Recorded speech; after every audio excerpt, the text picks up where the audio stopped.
Sì, sì, la squadra sta crescendo partita dopo partita, sta rientrando qualche elemento, ma anche chi ha giocato in precedenza comunque non ha fatto assolutamente male. Noi acquistiamo sicurezza e padronanza del campo partita dopo partita, ma tutte le partite sono difficili. Oggi il risultato,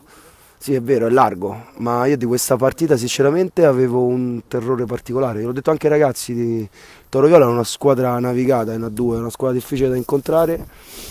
e l'ho visto durante il proseguo del campionato, i loro progressi, comunque hanno scalato la classifica, stavano facendo molto bene, mi sono fermato qualche volta a quel campo a vederli e giocavano bene. Oggi i miei ragazzi stanno particolarmente in forma, c'era qualcuno che è stato straripante, fortunatamente è andata bene per noi e niente, se continua così su questo passo, rispettando tutti gli avversari, andiamo avanti per la nostra strada. Allora sì, la prossima partita è una partita importante, non credo che sia decisiva come tutti pensano, anche perché sono quasi certo che il girone dello Sport City si chiuderà con un spareggio playoff per il proseguo del campionato e niente, noi andremo a affrontare come tutte le partite, niente di particolare, rispetteremo l'avversario come abbiamo rispettato tutti gli avversari fino ad ora, è una partita di calcio e l'affronteremo per quella che è.